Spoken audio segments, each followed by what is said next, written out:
Alors, dans l'actualité de ce mercredi 26 juin, écoutez, c'est pas l'actualité qui manque, c'est de trouver les sujets qui peuvent vous intéresser. C'est ça qui est le plus important. D'abord, sur la scène locale, alerte coqueluche en Chaudière-Appalaches, un appel pressant à la vaccination.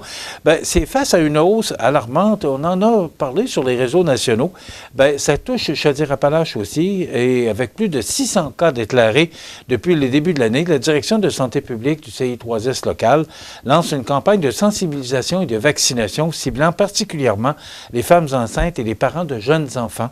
Alors, la vaccination des femmes enceintes à partir de la 26e semaine de grossesse est fortement recommandée pouvant prévenir jusqu'à 90 % des hospitalisations et 95 % des décès liés à la coqueluche chez les nourrissons de moins de 3 mois. C'est quand même important d'entendre ce message ce matin.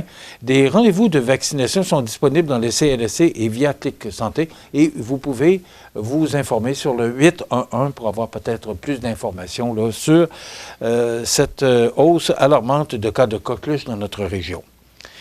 Le tournoi de golf annuel de la Fondation de l'Hôtel-Dieu de Montmagny a permis d'amasser tout près de 53 000 $ pour améliorer les soins offerts à Montmagny.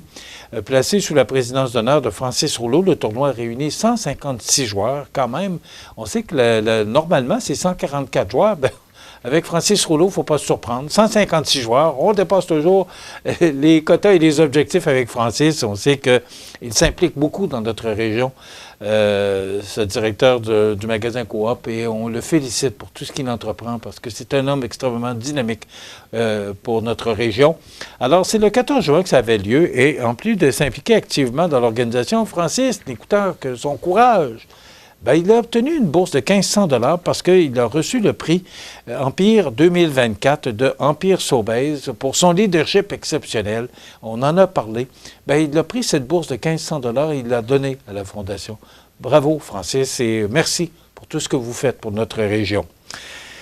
Pour préserver la santé des plans d'eau bas-laurentiens, les 4 organismes de bassin versant du Bas-Saint-Laurent s'unissent pour déterminer les emplacements stratégiques de nouvelles stations de lavage et guérites qui auront pour objectif de prévenir l'introduction d'espèces envahissants et leur expansion dans la région. Durant la saison estivale, les 4 organismes de bassin versant brosseront un portrait en vue de prioriser les emplacements stratégiques qui accueilleront ces nouvelles stations. Mais moi, je vais vous parler parce que ça m'amène... on dit que ce futur réseau optimisé de stations contribuera ici à préserver la santé des lacs et des cours d'eau dans la région. En fin de semaine, je ne sais pas si vous avez vu dans le Journal de Québec, là, on parlait des pires lacs de la région, là, et il y en a plusieurs, il y en a 13 dans notre région, particulièrement, là, on nomme le lac Frontière, le lac d'Apic à Saint-Marcel, le lac Jaly à Saint-Paul-de-Montmagny, le lac Mailloux à Saint-Philémon, le lac Trois-Saumons à Saint-Aubert, le lac Fontaine-Claire à Saint-Marcel, également le lac Bringer à Saint-Aubert et Saint-Cyril de l'Essard. On parle de pollution de lac, là.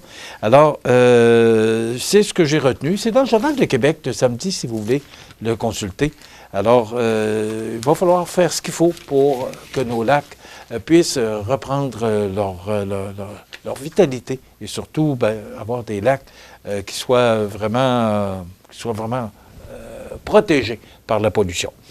Dans quelques instants, demain, on aura une entrevue avec Jonathan Renière de Tourisme Chaudière-Appalaches, et également, on réalisera aujourd'hui une entrevue avec les comédiens du Théâtre Beaumont-Saint-Michel qu'on vous présentera demain. C'est notre menu pour demain, jeudi. Dans quelques instants, les avis de décès. Je vous souhaite de passer une excellente journée. On se retrouve demain. Au revoir.